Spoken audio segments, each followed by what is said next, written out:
Gegužės 15-17 dienomis bažnytinės muzikos gerbėjus, atlikėjus bei vargonų meistrus ir jų žinovus Kretingoje sukvietė neeilinis renginys, kuriuo buvo siekiama atgaivinti susidomėjimą vargonais. Tądien vyko tarptautinis simpoziumas Karaliaučiaus vargonų meistrystės menas 18–19 amžiuje. Simpoziumą organizavo Lietuvos evangeliškos bažnytinės muzikos sandrauga kartu su Kretingos evangelikų liuteronų parapija ir Baltijos vargonų centru.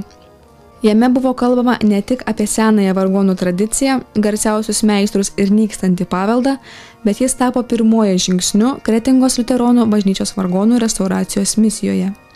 Pasak organizatorių, simpoziumų siekta profesionaliai paruošti vargonų restauraciją, skatinti branginti šį instrumentą bei supažindinti su naujausiais moksliniais Karaliaučiaus vargonų gamybos tradicijų bei išlikusių instrumentų tyrimais ir jų išvadomis.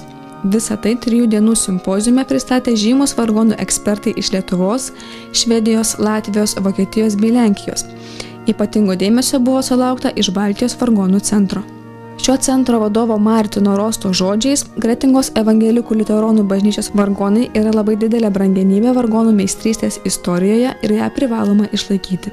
Koncertinėse ir pažintinėse kelionėse pristatyti vertingi vargonai Kretingoje, Švėkšnoje, Tytuvėnuose, Skaudvilėje, Adakave, atspindintis Karaliaučiaus vargonų statybos raidą. Organizatorių teigimu, kol kas tenka apgailestauti, jog dauguma tautiečių neįžvelgia platesnių vargonų panaudojimo galimybių. Lietuviams vargonų užtenka parapijiniam giedojimui ir pamaldoms. Galbūt prie vargonų muzikos koncertų dar reikia priaugti, nes populiarioji muzika visuomenėje stipriai užgožia kultūrą. Ir tai, kas iš tiesų vertinga, nėra taip vertinama. Samprotavo Lietuvos evangeliškos bažnytinės muzikos sandraugos vadovė Laura Matuzaitė Kairienė.